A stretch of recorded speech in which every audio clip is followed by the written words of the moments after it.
Hey guys, this is Anastasia, and this is another car session for the YTpaganchallenge Challenge. I keep getting to work early, so I figure I might as well, get one out there. This video, I can't remember what week it is, but it is for do you use crystals and in what way and all that fun stuff. I love crystals. I am not as educated on them or as adept using them as many people I know, which bums me out to a degree, but then it also makes me happy because it gives me a place that I can really grow with. I know some real basic ones that I use pretty regularly. Rose quartz for love, tiger's eye for self-confidence and kind of sexual juju. Crystal quartz, good for really anything. If you're ever, gee, I really want to use a crystal, but I don't know what to use, crystal quartz or clear quartz will work wonders. Amethyst to connect to divinity and really a good stone for meditation and spiritual love. Things like that. Emerald for prosperity and luck. I also really connected to motherly love because it's a card. When I was studying the tarot with the crystal tarot, they associated the emerald with the Empress card, which really connects me to mother energy. So there are stones that I have a real textbook knowledge of. There are stones that I do feel a personal connection to, so I might have a correspondence for them that other people might not resonate with, but it resonates for me. So even though it's not written down anywhere else, I'll use it for that purpose. Usually when I do that, I make sure that it stays with me. I wouldn't make a mother candle, for example, using an emerald and give it to someone else because it's not a traditional correspondence. And when I use stones and such in gifts, I try to stick with their traditional correspondence just because I want it to resonate for that person as well. With that said, things that I use stones for, I use crystals in a lot of crafting. If I make an incense blend, I usually put a crystal in with the blend to help charge it. If I am making a candle, I will take the wick and use a large crystal kind of as an anchor to hold down the wick. If I am creating an oil, I will do kind of similar with the incense and put a crystal in there to help charge it and such. Crystal grids I've just started using. Altar work, I will use certain crystals on certain altars, but really that's kind of it. I use it to help boost spell and craft work, and I use them in basic altar creation.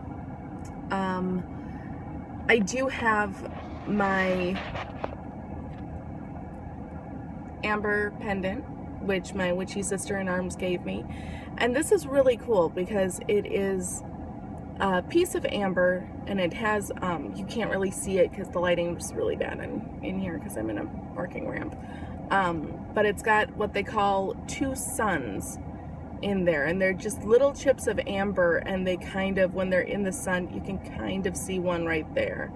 See how there's kind of that little chip right in there? When it's in the sun or in really good light, it sparkles kind of like a sequin or a diamond, and it's really cool.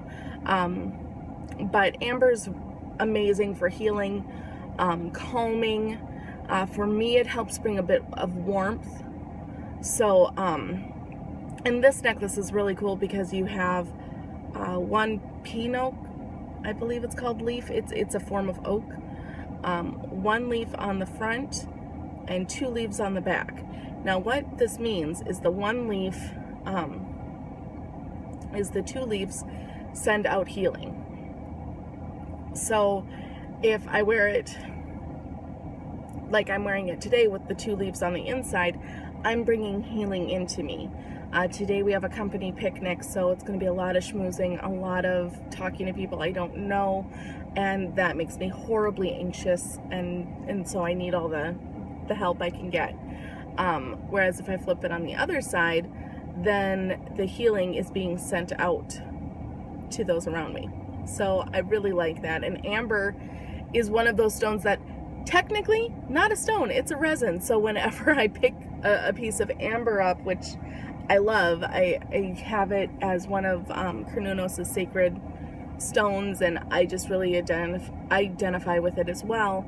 But whenever I pick one up, it feels like plastic, so I'm always kind of thrown by that. But yeah, that's really the only stone I wear traditionally or usually. I do have a piece of onyx with a dragon wrapped around it, which again my witchy sister gave me to connect me to hell. And then later it also connected to the Hecate and Lilith, which were 3 goddesses I was working with, to help me through some stuff. And then once they kind of helped me through, they went away. So so I've stopped wearing that pendant, but I still have it. And if I need grounding, if I need grounding is connection to the earth, but that feeling of goddess energy, I will wear that pendant. But I've been rocking the amber for quite some time. So yeah, I think that's really all I would have to say about crystals. I do put them out in a moon bath every full moon. Sometimes the new moon, depends. Sometimes I'll get that feeling. Usually when I put things out in the new moon, they're stones that have more of a crone aspect to them, or a more grounding aspect. Not sure why, it just kind of seems to work that way. Otherwise, yeah, some stones I do put out in the sun. Citrine goes in the sun. Sunstone. A lot of fire or sun energy stones. My amber would go out in the sun. Carnelian, I've done both in moon and sun. Yeah, pyrite goes out in the sun. Things like that. It really turns into kind of a feeling. The only thing that I will make sure not to put in a moon bath, because then I put it in like a saltwater bath, is things like selenite and stuff. Can't go in there because it will start to melt away. So there's that. But yeah, that's kind of all I can think of to say about stones and crystals. So I will leave it there. Thanks so much, and blessed be. Bye, guys.